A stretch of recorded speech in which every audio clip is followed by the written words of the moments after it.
রয়েছে বাংলা বার্তা, সত্য খবর এখন আপনার নাগালে। আমাদের চ্যানেলটি সাবস্ক্রাইব করুন, দেখতে থাকুন, সঙ্গে থাকুন। মুখ্যমন্ত্রী মহাশয়ের হাতে অনেক কাগজের গুচ্ছ কিন্তু তুলে দেওয়া হয়েছে ফুটপাথের পক্ষ থেকে বিভিন্ন পীরজাদারা। ওখানে বিভিন্ন দাবি দাবা ছিল। ওখানে আমি যতটুকু পরে খবর নিলাম, যারা যারা গিয়েছিল কাগজ দিয়েছেন, কয়েকজনের সাথে কথা বললাম যে আপনারা কি দিয়েছেন। শিক্ষা, স্বাস্থ্য, কর্মসংস্থান সহ মৌলিক অধিকার, সর্বোপরি বাংলায় যেভাবে বাংলার আকাশে কালো মেঘ আসছে, সাম্প্রদায়িক মেঘ ছড়ানোর চেষ্টা করছে, মানে ছেয়ে যাওয়ার চেষ্টা করছে, এটা থেকে পরিত্রাণ পাওয়ার জন্য মুখ্যমন্ত্রীকে বলিষ্ঠ পদক্ষেপ গ্রহণ করতে হবে। সে বার্তা ফুরফুরা শরীফ থেকে লিখিত আকারে দেওয়া হয়েছে। এবার হচ্ছে এই শুধু ফুরফুরা শরীফের বিষয়টা মুখে কেন হয়েছে, আমি যতটুকু উপলব্ধি করতে পেরেছি, আমিও বিধানসভায় বক্তব্য দিই, সামনে যখন দেখি, পাশে যখন দেখি লিডার অফ অপোজিশন আছে বা সামনে মুখ্যমন্ত্রী আছে, বক্তব্যতে কোনো না কোনো ভাবেই যেন লিডার অফ অপোজিশনের নাম চলে আসে, মুখ্যমন্ত্রীর কেউ অ্যাড্রেস হয়ে যায়। ফুরফুরা শরীফ এসেছে, ফুরফুরা শরীফের বিষয়ের দাবিটাই সবার কম বেশি মুখ দিয়ে বেরিয়েছে। দেখবেন ফুরফুরা শরীফের দাদা হুজুর পীর রহমতুল্লাহের নামে একটা ইউনিভার্সিটির দাবি একাধিক পীরজাদারা করেছে। দাবি কিন্তু একটাই, একাধিক পীরজাদারা করেছেন। ব্যাপারটা হচ্ছে যেখানে এসেছিস তার মহত্বটাকে আগে বলার চেষ্টা হয়েছে। এই নয় যে দাদা হুজুরের নামে বিশ্ববিদ্যালয় চেয়েছে বলে দক্ষিণ চব্বিশ পরগনার প্রত্যন্ত গ্রামের মানুষ শিক্ষা পাবে না, তার দাবিটা করেনি। কোনো দাবির মধ্যে লিখিত দাবি আছে, আমি জিজ্ঞাসা করলাম, পেয়েছি, যে যেভাবে স্কুলগুলো বন্ধ হতে চলেছে এগুলো না বন্ধ হয়। এটাই ফুরফুরা শরীফ। সম্প্রীতির বার্তা এখান থেকে দেওয়া হয়, ঐক্যের বার্তা দেওয়া হয়, শিক্ষার বার্তা দেওয়া হয়, সামাজিক বার্তা দেওয়া হয়। এবং হসপিটাল, যে হসপিটালের কথা হচ্ছে, শুধু এই হসপিটাল নয়, 42টা সুপার স্পেশালিটি হসপিটাল আছে। সেই সমস্ত হসপিটালে অনেক অভাব অভিযোগ, যাতে মানে পর্যাপ্ত পরিমাণে এখানে স্বাস্থ্য পরিষেবার সচল থাকে, তার দাবিও ওই চিঠির মধ্যে দেওয়া আছে, যেটা আমি শুনতে পেলাম। কেউ কেউ বলছে আপনার বিরুদ্ধে ফুরফুরা শরীফে কোনো পীরজাদাকে ব্যবহার করা হতে পারে, বলবেন বিষয়টা? দেখুন, বলছেন আপনার মমতার হাতে আপনার ভাগ্য, মমতার কথা যদি আপনি না শোনেন তাহলে সেক্ষেত্রে যে আপনি যে ভাঙড় বিধানসভায় দাঁড়িয়েছেন সেখানে এখানকার কোনো পীরজাদাকে ওখানে আপনার বিরুদ্ধে প্রার্থী করা হবে। দেখুন, আমি আমার রাজনৈতিক মঞ্চ থেকে কোনো ধর্মীয় শব্দ আমি প্রয়োগ করিনি, কিন্তু আজকে এক ধর্মীয় শব্দ প্রয়োগ করতে বাধ্য হলাম। আমার ভাগ্য আল্লাহর হাতে, আমার ভাগ্য সৃষ্টিকর্তার হাতে, আমি এর বাইরে কিছু বিশ্বাস করি না। তৃণমূল কংগ্রেসকে এবার হচ্ছে চাচাজান, যদি আমার চাচাজান উনি যদি মনে করেন যে কেউ কাউকে আমার বিরুদ্ধে দাঁড় করাবেন, তার নামটা পাবলিক ডোমেনে দিয়ে দিক না উনি। আর তারপরের কথা হচ্ছে, তারপরের কথাতে আসি, রাজনীতির ময়দানে এসেছি সমাজ ব্যবস্থা পরিবর্তনের জন্য। ক্ষমতা দখল আমাদের স্বপ্ন নয়, আমাদের লক্ষ্য উদ্দেশ্য, আমাদের কার্যকলাপ, ইভেন আজকে পর্যন্ত বিধানসভায় দাঁড়িয়ে হেলথ বাজেটের উপরে যে আমি আলোচনা করেছি, সেখানেও লক্ষ্য উদ্দেশ্য একটাই, সমাজ ব্যবস্থা পরিবর্তন হবে কি করে। যেটা রাজ্যের পক্ষ থেকে ভালো কিছু ব্যবস্থা নিয়েছে সেটাকে আমি স্বাগত জানিয়েছি, আরো ভালোভাবে কি করে করা যায় তা নিয়েও তাদেরকে সাজেস্ট করেছি। সুতরাং কে হারলো, কে আমাকে হারাবে, আমি কাকে হারিয়ে দেব, সময় কথা বলবে। মানুষ যাকে চাইবে সে জিতবে, মানুষই গণতন্ত্রের শেষ কথা। আর ওখানে আমি গণতান্ত্রিক প্র্যাকটিসটা সব থেকে বেশি করার আমি চেষ্টা করি। সুতরাং এইসব বলে নওশাদ সিদ্দিকীকে বিদ্রোহীও করে তুলতে পারবে না, এই সমস্ত বলে নওশাদ সিদ্দিকীকে ভয় খাইয়ে ঘরেও ঢুকিয়ে দিতে পারবে না। নওশাদ সিদ্দিকী আইএসএফ এর দেখানো যে আইডিওলজি আছে সেটাকে সামনে রেখে সংযুক্ত মোর্চার বিধায়ক হিসাবে যে লড়াইটা দিচ্ছি, 2026 সালের আমার এমএলএ পিরিয়ড পর্যন্ত একইভাবে দিয়ে যাব। কারো কাছে, আই রিপিট, কারো কাছে ইন্ডিয়ান সেকুলার ফ্রন্টের টিকি বাঁধতে দেব না, নওশাদ সিদ্দিকীর টিকি বাঁধবে না। কারো যদি কাছে টিকি বাঁধে তাই ওই দুরবস্থা হবে, বিধানসভার মধ্যে দাঁড়িয়ে ওয়াকাফের জন্য কথা বলার সুযোগ থাকবে না। বিধানসভার মধ্যে দাঁড়িয়ে ফেক এসটি/এসসি সার্টিফিকেটের কেন এত ইস্যু হচ্ছে এই সওয়াল করবে না। কারো কাছে যদি টিকি বাঁধা থাকে তাহলে বিধানসভার মধ্যে দাঁড়িয়ে রমজান মাসে ফলের দাম বেড়ে যাচ্ছে কেন এ সওয়াল করতে পারা যাবে না।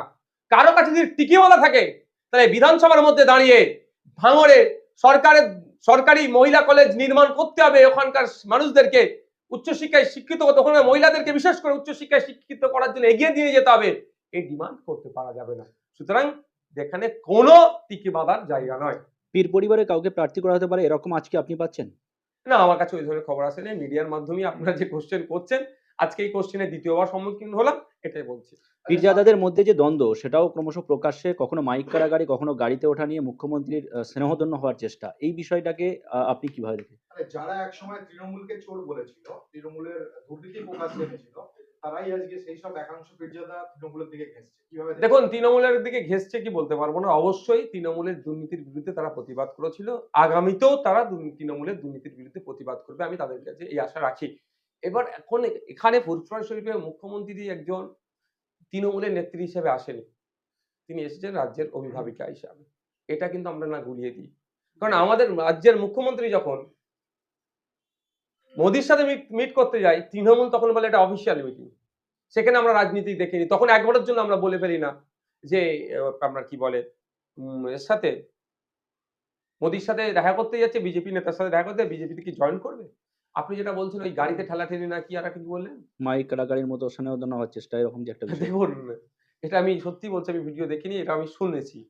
তো ব্যাপারটা হচ্ছে কিছু ক্ষেত্রে অনেক অতি উৎসাহী হয়ে যায়। এই ধরনের যদি ঘটনা ঘটে থাকে একে অতি অপরের উৎসাহীর ফলে আক্রমণটা হয়তো হয়ে যেতে পারে। আচ্ছা 6 থেকে 7 বছর পরেই কি মুখ্যমন্ত্রীর কথা মনে পড়লো ফুরফুরা শরীফ আসার জন্য? এই জন্যই তো রাজনৈতিক পাওয়ার অর্জনের কথা, ক্ষমতা অর্জনের কথা পীরজাদা আব্বাস সিদ্দিক বলেছেন, যে ক্ষমতা অর্জন করলেই বাকি সিস্টেম আপনার কাছে এসে ঝুঁকতে বাধ্য। যতক্ষণ না ক্ষমতা আপনি অর্জন করবেন, বাকি সিস্টেম আপনার কাছে আসবে না। ক্ষমতাটা রাজনৈতিকভাবে অর্জন করতে হবে। অনেকে অভিযোগ করছেন যে সামনের মাসেই মানে দীঘায় জগন্নাথ মন্দির উদ্বোধন, সেই উপলক্ষেই মুসলিমদের একটা সহানুভূতি, যেহেতু ফুরফুরা একটা অন্যতম ধর্মীয় স্থান, এইটা নিয়ে আপনি কি বলবেন? দেখুন, আমি অনেক আগে বলেছি, আজকে বলছি, আগামীতেও বলবো, শুভেন্দু অধিকারী মহাশয় 24/7 পলিটিক্স করে। নওশাদ সিদ্দিকী, আমি এখন আপাতমস্তক রাজনীতি করার চেষ্টা করছি, হয়ে উঠতে পারিনি। 24/7 আমি চেষ্টা করছি পলিটিক্সটা করার। রাজ্যের মুখ্যমন্ত্রী তৃণমূল কংগ্রেসের সুপ্রিমো মমতা ব্যানার্জিও আপাতমস্তক একজন রাজনৈতিক ব্যক্তিত্ব। 24/7 তিনিও পলিটিক্স করেন। সুতরাং আমি আমারও কথা বলবো, শুভেন্দু অধিকারীর কথা বলি, তিনজনের কথা বলি, এবং মোহাম্মদ সেলিম সাহেবের কথা বলি, কংগ্রেসের শুভঙ্কর বাবু যিনি আছেন, এসেছিলেন ওই দিন কি এসেছিলেন, সবার কথা বলি। আমাদের মুভমেন্ট, আমাদের কথাবার্তা, আমাদের ড্রেস কোড, আমাদের চাল চলন, আমাদের খাওয়া দাওয়া, সবের মধ্যে রাজনীতি জড়িয়ে আছে। আমরা রাজনীতি ছেড়ে বেরোতে পারবো না, একদম কোড আনকোড বলছি। এবার আপনি বুঝে নেন। পশ্চিমবঙ্গ যে কোর্ট রয়েছে সেই হাইকোর্টের বিচারপতি উদ্বেগ প্রকাশ করেছেন, বলেছেন যে পশ্চিমবাংলায় আগে এই হিন্দু মুসলিম জাতি ধর্ম বিদ্বেষ ছিল না। কি বলবেন এই প্রশ্নে? ভয়ঙ্কর উদ্বেগ, তিনি ভয়ঙ্কর পরিস্থিতি দেখে তিনি উদ্বেগ প্রকাশ করেছেন। এখনো কলকাতা হাইকোর্ট সুমোটো করছে না কেন শুভেন্দু বাবুর বিরুদ্ধে, সেটাই আমি ভাবছি। যে ধরনের বিষ উগলাচ্ছে সমাজে, যে ধরনের কথাবার্তা বলে সমাজে দুটো গোষ্ঠীর মধ্যে বিভেদ তৈরি করার চেষ্টা করছে, হিংসা তৈরি করার চেষ্টা করছে, দুটো গোষ্ঠীর মধ্যে ক্লাশ লাগিয়ে দেওয়ার চেষ্টা করছে, ইমিডিয়েট ওনার বিরুদ্ধে কলকাতা হাইকোর্টের সুমোটো করার দরকার। আর সাথে সাথে কলকাতা পুলিশ বা ওয়েস্ট বেঙ্গল পুলিশও কেন ব্যবস্থা গ্রহণ করছে না সেটা ভাবছি। তখন ব্যাপারটা হচ্ছে শুভেন্দু বাবু একদিকে বলছে, আর তাকে কাউন্টার করতে গিয়ে যেগুলো বলা হচ্ছে, দুটো কথাই দেখুন সাম্প্রদায়িক শক্তি মাথা চাড়া দেবে। একজন হিন্দুত্বের কথা বলছেন, তো একজন মুসলমানের হয়ে কথা বলছেন, কিন্তু বলার ধরন তরিকা দুটো ধর্মকে কিন্তু কুলুষিত করছে। এর মধ্যে কি রহস্যটা আছে? রাজায় রাজায় যুদ্ধ করে আর উলুখগড়া, এই হচ্ছে না তো আমাদের? আপনি একজন আইনসভার সদস্য হয়ে আপনিও তো অভিযোগ করতে পারেন। আমি করছি তো, বিভিন্ন জায়গায় করছি। কোথায় আছেন? শুভেন্দু অধিকারী সংখ্যালঘু মুসলিমদের বিরুদ্ধে একের পর এক বিস্ফোরক মন্তব্য করছেন, তার বিরুদ্ধে সুমোটো যেটা আপনি বললেন যে কোনো রকম কোনো মামলা হচ্ছে না, হাইকোর্টের বাধা রয়েছে, কিন্তু তার কাউন্টার করতে গিয়ে হুমায়ুন কবির, শওকত মোল্লা এবং সিদ্দিকুল্লাহ চৌধুরীকে সতর্ক করা হয়েছে, সমাজে বলে। দেখুন, এটা তো আমি অনেক আগে বলে দিয়েছি, শুভেন্দু বাবুর বিরুদ্ধে এরা ব্যবস্থা গ্রহণ করবে না। শুভেন্দু বাবুর যদি বলা বন্ধ করে দেয়, তাহলে তৃণমূল বিজেপির বাইনারি পলিটিক্সটা কিভাবে করবে? মুসলমানদেরকে ভয় দেখিয়ে মুসলিম ভোটটাকে পকেটে তৃণমূল কি করে ভরে রাখবে? আর বিজেপি হিন্দু ভাইদেরকে ফুসিলিয়ে ভয় দেখিয়ে হিন্দু ভোটের একটা অংশ পকেটে তারা কি করে ভরে রাখবে? এই বাইনারি তারা করতে পারবে না, ওই জন্য শুভেন্দু বাবুকে আটকাবে না। আমি অনেক আগে বলেছিলাম, আজকে হুমায়ুন কবির সাহেবদের ঘুম ভাঙলে হবে? আজকে সিদ্দিকুল্লাহ চৌধুরী সাহেবদের ঘুম ভাঙছে? আজকে শওকত মোল্লাদের ঘুম ভাঙছে যখন বিধায়ককে বলেছে চাং তুলা করে ফেলবো, তার আগে তো জনগণকে পেছনে লাথি মেরে তাড়াবার কথা বলেছিল। তখন কোথায় ঘুমাচ্ছিল? যখন মাদ্রাসাগুলোকে দেখে দিচ্ছিল, মুসলমানগুলোকে জিহাদির বাচ্চা বলছিল, পাকিস্তানের বাচ্চা বলে যখন চিৎকার করছিল, আরে ভাই পাকিস্তানের বাচ্চা যদি পশ্চিমবাংলা থাকে তাকে তো ধরে আগে জেলের মধ্যে রাখা দরকার। কেন পাকিস্তানের বাচ্চা আমাদের দেশে থাকবে, আমাদের ভাত খাবে, আমাদের এখানে হবে, জেলের মধ্যে রাখা দরকার। কিন্তু এখানে দাঁড়িয়ে যদি আপনার কন্টায় দাঁড়িয়ে বলে এখানে পাকিস্তানের বাচ্চাদের তাড়াবো, কে পাকিস্তানের বাচ্চাটা ওখানে? তাহলে বুঝতে হবে কিভাবে একটা জাতিকে দেখে দিতে চাইছে। তখন কোথায় ছিলেন এই বাবুগুলো? এখন মুসলিমদের মাসিয়া সেজে উঠছে, কিছু বললে আবার একটা অংশের মানুষ বলবে নওশাদ সিদ্দিকী রে ভাই ওর বিরুদ্ধে বলছে কেন। আমি বিরুদ্ধে বলছি না, এখন নিজের লেজে পা পড়েছে ওই জন্য লাফালাফি করছে। আর একটা সময় সমগ্র মুসলিম জাতির লেজে পা দিচ্ছে যখন কচলাচ্ছিল, এদের মুখে একটাও কথা নাই। সুতরাং সাধু সাবধান। এটাও হতে পারে যে বিজেপি তৃণমূলে গট আপ করে শুভেন্দু অধিকারী এই ধরনের কথা বলবে, ওটাকে কাউন্টার করার জন্য এই হুমায়ুন কবিরদেরকে দিয়ে, ফিরহাদ হাকিমদেরকে দিয়ে, সিদ্দিকুল্লাহ চৌধুরীদেরকে দিয়ে, শওকত মোল্লাদেরকে দিয়ে এমন কথা বলাবে সমাজের মধ্যে একটা আড়াআড়ি বিভাজন তৈরি করতে পারে। এটাও সাবধান থাকতে হবে, প্রতিবাদ করতে হবে, 100 বার করতে হবে। আপনার কি বলে শুভেন্দু অধিকারীর ওই কথা বন্ধ করার জন্য গণতান্ত্রিক প্রক্রিয়ায় প্রতিবাদ করতে হবে, কিন্তু শব্দ চয়নের ক্ষেত্রে আমাদেরকে সজাগ থাকতে হবে। কারণ শুভেন্দু অধিকারীরা হয়তো চাইছে যে উনি এই ধরনের ভাষাগত আক্রমণের শিকার হোক, সেইটা নিয়ে জনমানুষে ওনার যে ভোটার সার্কেল আছে, যেখানে ওরা টার্গেটেড ভোটার, তাদেরকে আরো কনসলিডেট করা, এটা আমাদেরকে ভাবতে হবে। কিন্তু সর্বোপরি বলি, আপনার শওকত মোল্লা সাহেবের কথা বলার দরকার ছিল না, হুমায়ুন কবির সাহেবের কথা বলার দরকার ছিল না, সিদ্দিকুল্লাহ চৌধুরী সাহেবের কথা বলা দরকার ছিল না। সবাই মিলে গিয়ে, পাশেই তো হেয়ার স্ট্রিট থানা, শাসক দলের তুলারা বিধায়ক, আমাদের গেলে অনেক সময় নিতে চায় না, একটা অভিযোগ দায়ের করে আসতে পারতো তো। তারপরে এসে বলতে পারতো তো আইনের তো ওনাকে ডান্ডা মারবো, মেরে পা ভাঙবো না কি বলেছিল, এটা তো বলতে পারতো আইনের মেরে পাটা ভাঙবো। শুধু একটু শব্দ চেঞ্জ করে দিতে। কিন্তু এইটাও তো শিখিয়ে পড়িয়ে পাঠানো হয়েছে যাতে এই সাম্প্রদায়িক রাজনীতিটা আরো বৃদ্ধি পায়। এই সাম্প্রদায়িক রাজনীতি বৃদ্ধি পেলে লাভ কি আরদের হবে? রাজনৈতিক নেতাদের হবে, আর ক্ষতি হবে গরিব মানুষদের। বর্তমানে রাজনীতির মান নিম্নমান হয়েছে এবং ভাষা সন্ত্রাস চলছে।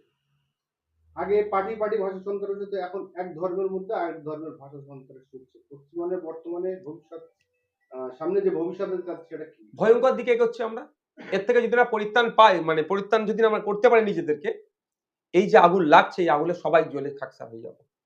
আপনি যদি মনে করেন আমি এসি রুমে বসে আছি, আমি ক্ষতিগ্রস্ত হব না, মোটেও না। আপনিও ক্ষতিগ্রস্ত হবেন, আমিও হব।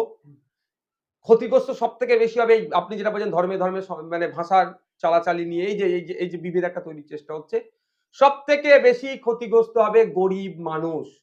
সেই গরিব মানুষের মধ্যে ফিরহাদ হাকিম, মানে দেখুন, আমাকে আমন্ত্রণ জানানো হয়েছে শুধুমাত্র আমাকে নয়, আমাদের পরিবারের সমস্ত পীর সাহেব পীরজাদাকে জানিয়েছিলেন, আমাদের বাড়ির বড় ভাইজান এবং আব্বাজানকেও জানিয়েছিল। কিন্তু আমার বড় ভাইজানের, আমাদের ইন্ডিয়ান সেকুলার ফ্রন্ট পার্টির প্রতিষ্ঠাতা প্রাণপুরুষ আপনারা জানেন, এবং আমার বড় ভাইজান পীরজাদা আব্বাস সিদ্দিকী আমাকে ওখানে যাওয়া থেকে বিরত থাকতে বলেছিলেন। সুতরাং একদিকে যেমন উনি পার্টির প্রতিষ্ঠাতা, সাথে সাথে তিনি আমার বড় ভাইজান, আমাদের বাড়ির একজন অভিভাবক, আমার আব্বাজানের পরে তিনি। সুতরাং তার আমার আদেশকে আমি তো অমান্য করতে পারি না। বলছিলাম, আপনি মমতা বন্দ্যোপাধ্যায়ের সঙ্গে দেখা করে আপনার যে সমস্ত কাজ হচ্ছে না সেই নিয়ে মানে অভিযোগ করেছেন, বা আপনার যে কথাগুলো সেগুলো বলেছেন।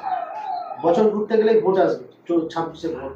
তো এই এত বছরে আপনার যে কাজের সমস্যা ছিল সেগুলো জানাতে গেলেন না কেন? ভোটের আগেই কেন গেলেন?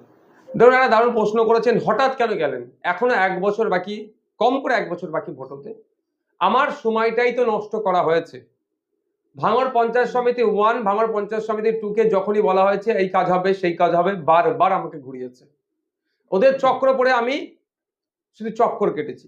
অল্প গুটি কয়েক কাজ করে দিয়েছে, কিন্তু কাজেরও গুণগত মান ঠিকঠাক ছিল না। সেই জন্য আমি ডিসেম্বর মাসে, 2024-এর ডিসেম্বর মাসে আবার আমি লেটার করি ডিপার্টমেন্টে।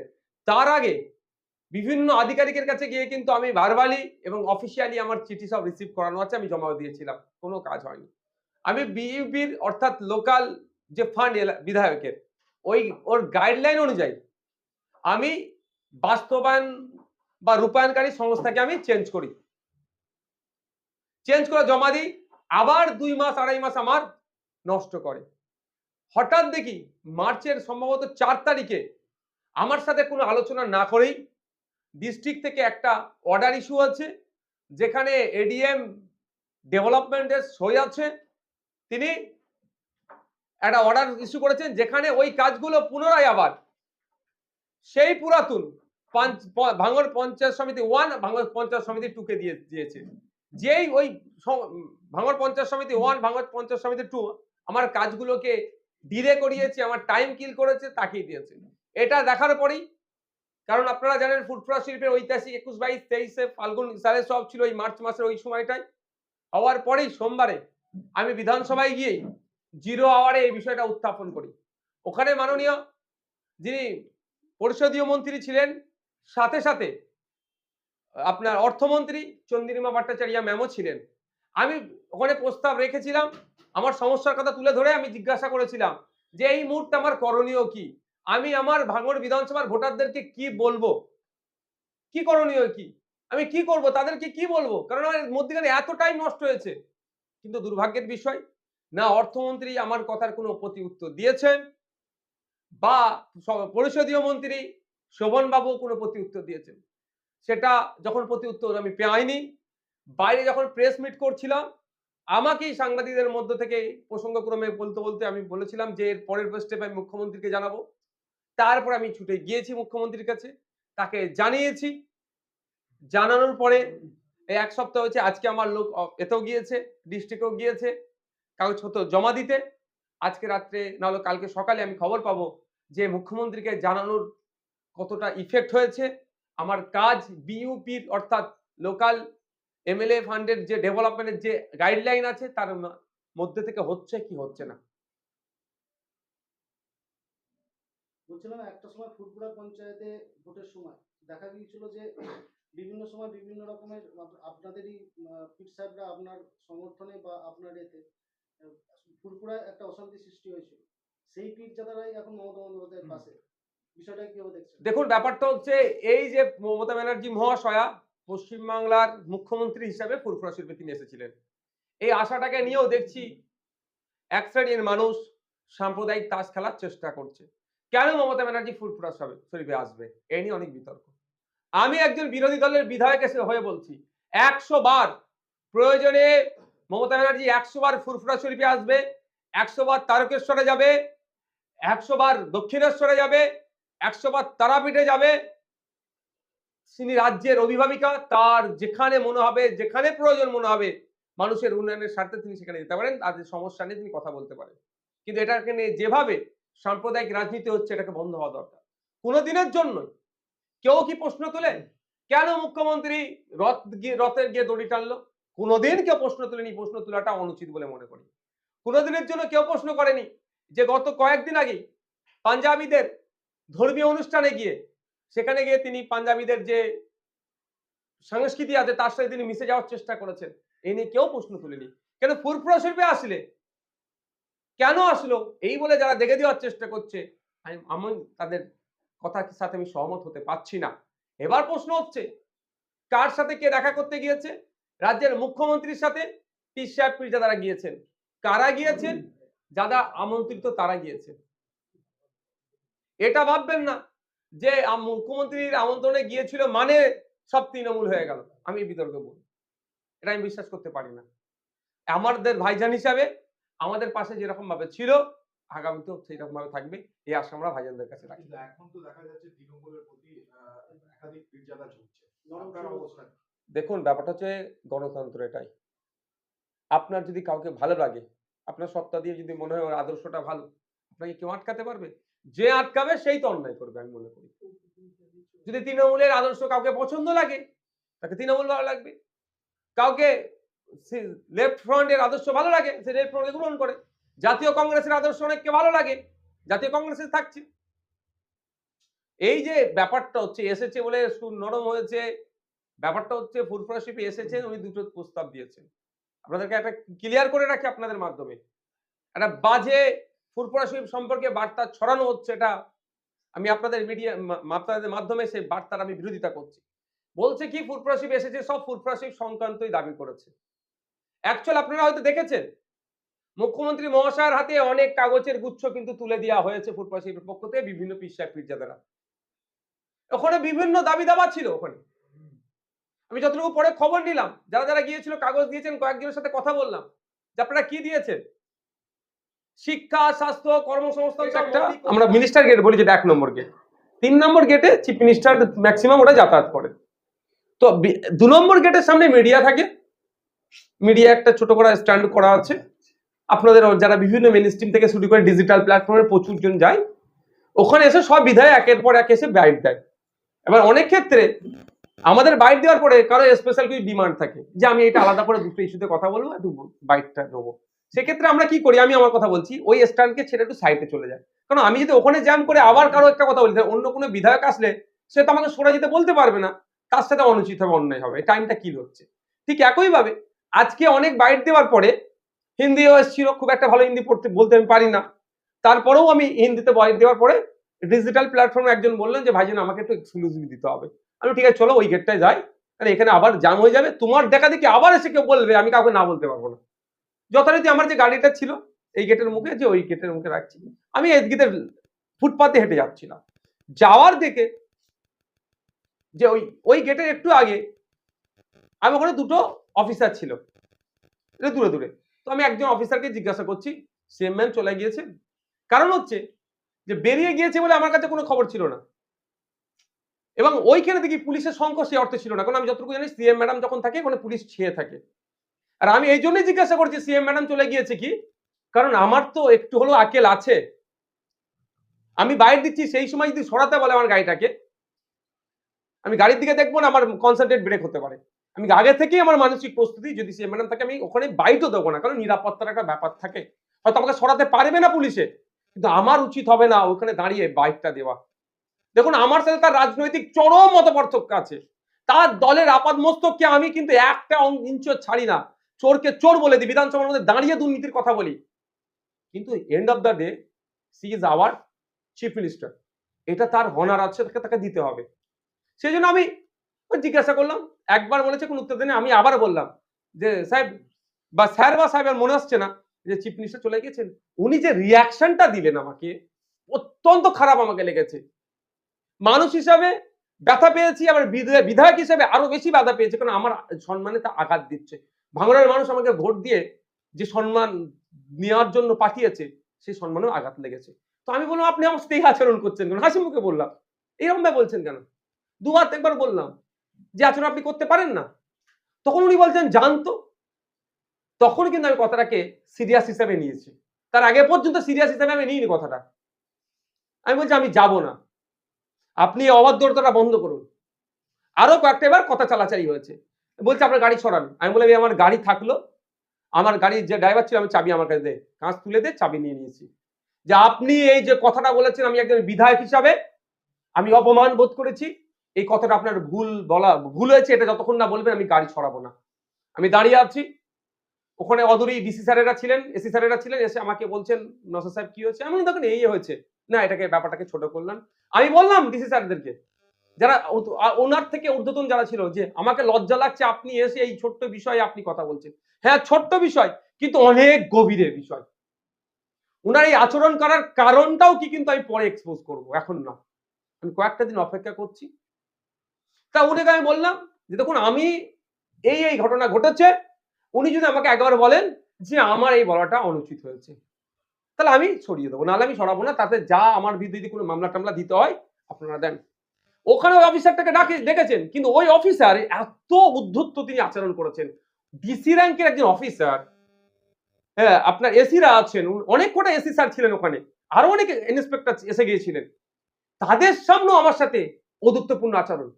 আমি অফিসারদের বললাম দেখুন আপনাদের সামনে দিয়ে আমার সাথে এই আচরণ করে, তাহলে আপনারা অবর্তমানে কি করেছে বুঝতে পেরেছেন তো। আর সর্বোপরি এখানে তো ক্যামেরা লাগিয়ে ঘরে, ক্যামেরাটা দেখলে দুধকে দুধ পানিকে পানি হয়ে যাবে। আমি সাইডে একটু সরে আসলাম, কারণ ও আমাকে দেখছি উত্তেজিত করার চেষ্টা করছে। আমি তো ট্যাপে পা দেবো না, আমি উত্তেজিত হলেই পাবলিক বলবে নেতা লোক তো এর ব্যাটার দোষ বেশি হবে। আমি সাইড এলাম। এই মিনিটে আমি আরো অফিসার অনেকে আসলো, একজন অফিসার এসে আবার বললো যে কারো বাড়ির সামনে এরকম ভাবে গাড়ি রাখা যায় না। আমি বললাম যদি এটা কারো বাড়ি হয়, এই বাড়ির মালিকও কিন্তু আমি একজন, এর মধ্যে আমার ভাগিদারিত্ব আছে। আমি এরকম ভাবে তাকে উত্তর দিয়েছি, তবে হ্যাঁ সংযুক্ত ভাষাতেই। তারপরে কিছুক্ষণের মধ্যেই দেখি আপনার বিধানসভার 2 নম্বর গেটের ভিতর দিয়ে রাজ্যের মন্ত্রী, বিদ্যুৎ মন্ত্রী অরূপ বিশ্বাস মহাশয় এগিয়ে আসলেন। ভাই কি হয়েছে? আমাকে ভাই সম্বোধন বলেই কথা বলে। আমি দাদা এই ব্যাপার হয়েছে, বলছি বলার আগে এই ব্যাপার বলার আগে শুরু করেছি, বলে একটু ভিতরে চলো। স্বাভাবিকভাবে উনি মিডিয়ার লোকজন ছিল, আমি ভিতরে গিয়ে টোটালটা বললাম। উনি শুনে বললেন অফিসারটাকে ডাকো। আমি এটাও বলছি কোড আনকোড, ওই অফিসারটাকে অনেকক্ষণ দেখবেন, আপনারা হয়তো ভিডিও দেখবেন, আমি অনেকক্ষণ ভিতরে গিয়েছিলাম। অফিসারটাকে একাধিকবার ডাকার পরে তিনি এসেছেন। আসার পরে আমি দেখেছি যেটা ওনার বডি ল্যাঙ্গুয়েজ, আমি অফিসারটা দেখেছি একজন মিনিস্টার, রাজ্যের একজন মিনিস্টার, তাকে স্যালুটের দেওয়ার যে প্রোটোকল, সেই প্রোটোকল উনি মেনটেন করেনি। উনি আমাকে প্রোটোকল শিখাচ্ছিলেন। মন্ত্রীর সামনে বলছেন, ইনি এসে আমাকে জিজ্ঞাসা করেছে যে সিএম ম্যাডাম আছেন, আমি তো বলতে পারি না, আমি ওনাকে বলেছি প্রোটোকলে বলা যায় না। আমি বললাম এটা আপনি অসত্য কথা বললেন, এত তো উনি কথা বলেননি। উনি হুম হুম করে আমাকে করেছেন। তারপরে যখন বিতর্ক ওনার সাথে হয়েছে, তর্ক বিতর্ক, তখন বলেছেন যান চলে যান। আমি বললাম এটা অসত্য কথা বলছে। আমাকে মন্ত্রী মহাশয় বললেন তাহলে একটু হাত মিলিয়ে নাও না। আমি ওনার সাথে কি আমার ঝগড়া হয়েছে নাকি? আমি কি তুমি কি আমার শত্রু যে হাত মিলানোর ব্যাপার? এখানে আমার ডিগনিটি, আমার যে আত্মসম্মানে আঘাত লেগেছে, এটা আমি করতে পারি না। ইন দি মিন টাইম দেখলাম ওদেরকে নজরে পড়লো কলকাতা পুলিশের ট্রাফিকের একটা বড় গাড়ি তোলা গাড়ি নিয়ে চলে আসলো আমাকে চমকাতে। হয়তো ওসব চমকানো ধমকানো আমাকে দিয়ে হবে? 42 দিন জেল খাটিয়ে সব আমাকে আটঘাট শিখিয়ে দিয়েছে। ওসব আমি চমকানো ধমকাতে জানতে চাই না। আমি ভালো হবে গাড়িটা একবার তুলুক। যদি গাড়িটা তুলতো আমি বলছি হেঁটে বাড়ি আসতাম, আমি ওই গাড়িতে আমি আর উঠতাম না। ভাগ্য ভালো গাড়িটা মধ্যে 1 ইঞ্চি সরাইনি। বাংলার মানুষ আবার উত্তাল হতো, জবাব বাংলার মানুষ চাইতো। ভাগ্যক্রম হয়েছে, বুদ্ধি ওদের সুবুদ্ধির উদয় হয়েছে। সম্ভবত মানে মিনিস্টার স্যারই বারণ করে দিয়েছিল, 1 ইঞ্চি সরাইনি। তা এই কথা বলতে বলতে আমি বললাম দেখুন স্যার, কি অরূপ স্যার, স্যারও বলি দাদা বলি, আমি দাদা এই দেখুন আমাকে যদি আপনি ভালোবেসে এই ফুটপাতে বসতে পারেন, আমি 4 ঘন্টা আপনাকে বসে থাকবো ভালোবাসা দিয়ে। আর যদি আপনি আমার আত্মসম্মানের আঘাত দিয়ে বলতে পারেন আমি আমাকে স্টার জায়গাতে বসাতে বললে আমি 1 সেকেন্ড থাকবো না। আমার সব থেকে বড় আমার আত্মসম্মান। আমরা এত যে স্টাফ আছে, জিজ্ঞাসা করুন একজন সিঙ্গেল বিধানসভার স্টাফ বা যে সময় পুলিশ কর্তারা আসে, বলি আমি দাদা এই দেখুন আমাকে যদি আপনি ভালোবেসে এই ফুটপাতে বসতে পারেন, আমি 4 ঘন্টা আপনাকে বসে থাকবো ভালোবাসা দিয়ে। আর যদি আপনি আমার আত্মসম্মানের আঘাত দিয়ে বলতে পারেন আমি আমাকে স্টার জায়গাতে বসাতে বললে আমি 1 সেকেন্ড থাকবো না। আমার সব থেকে বড় আমার আত্মসম্মান। আমরা এত যে স্টাফ আছে, জিজ্ঞাসা করুন একজন সিঙ্গেল বিধানসভার স্টাফ বা যে সময় পুলিশ কর্তারা আসে, কেউ আমার বিরুদ্ধে একটা কথা বলতে পারে যে নওশাদ ভাই এর একটু অহংকার আছে? অহংকার তো দূরের কথা। সকালে যখন আমি বিধানসভায় ঢুকি, সে কনস্টেবল হোক, ইন্সপেক্টর হোক, সাব ইন্সপেক্টর হোক, এসি হোক আর ডিসি হোক, যদি আমার নজরে পড়ে থাকে, দূরে হলে ঘাড় নাড়াই, কাছে হলে আমি তাকে শুভ সকাল বা গুড মর্নিং বলে তাকে উইশ করে যাই যে দিনটা তার ভালো কাটুক। আমি আগিয়ে দিই, কারণ আমার মধ্যে অহংকার ঔদ্ধত্য আমি রাখতে চাই না। এটা কথা বলতে বলতে দেখি সিএম ম্যাডাম জাস্ট ওই দূর থেকে ক্রস হচ্ছিল, দাঁড়িয়ে গেলেন। দাঁড়িয়ে গিয়ে অরূপ বিশ্বাস সাহেবকে ডাকলেন। তিনি গেলেন, গিয়ে কথাবার্তা কি হয়েছে এসে আমাকে বললো যে সিএম ম্যাডাম বলেছে তিনি এই বিষয়টা দেখে নেবেন। আমি বললাম সিএম ম্যাডাম যখন দেখে নেবে বলেছেন, আমার এখানে আর কথা নেই, কারণ উনি নিজে পুলিশ মন্ত্রী। তিনি বেরিয়ে গিয়ে সম্ভবত নাকি ওখানেও কিছু কথা বলেছেন, যারা যারা আইপিএস ছিল তাদের কিছু মন্তব্য দিয়েছে। বাইরে আসলাম, এসে মিডিয়ার আপনাদের বক্তব্য চাইলো, দিয়ে আমি ওখান থেকে গাড়ি নিয়ে আমার যেখানে গন্তব্যস্থলে প্রস্থান করলাম। ব্যাপারটা হচ্ছে আমি কিন্তু তারপরে 1 সেকেন্ডের জন্য আমি মিডিয়ার বাইরে দেওয়ার পর ওখানে থাকিনি, কারণ আমি সিন ক্রিয়েট করার জন্য ওখানে গাড়িটা রাখিনি। আমার ইজ্জতে ধাক্কা দিয়েছিল, আর ইজ্জতে ধাক্কা দিয়েছে এটা অন্যায় হয়েছে নিশ্চিতভাবে বুঝতে পারার পরে, যখন মন্ত্রী মহাশয় এসেছেন নিজে এবং চিফ মিনিস্টার বলছেন আমি যে দায়িত্ব নিচ্ছি আমি কথা বলবো, কি হচ্ছে আমি দেখে নেবো, তাহলে এরপরে যদি আমি ওখানে দাঁড়িয়ে হই হই করি তাহলে আমি একটা সিন ক্রিয়েট হবে।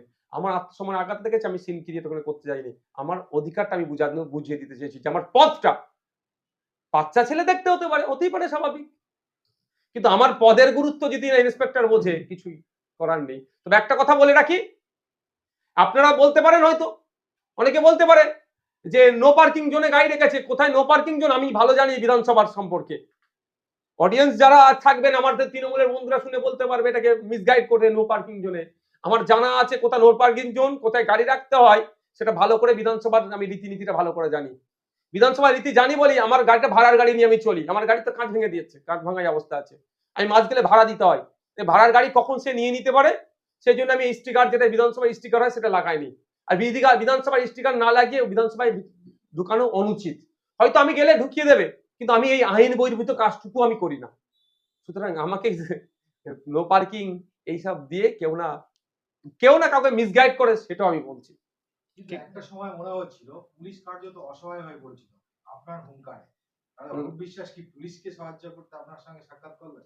না আমি সেরকম হুঙ্কার টঙ্কার কিচ্ছু দিন।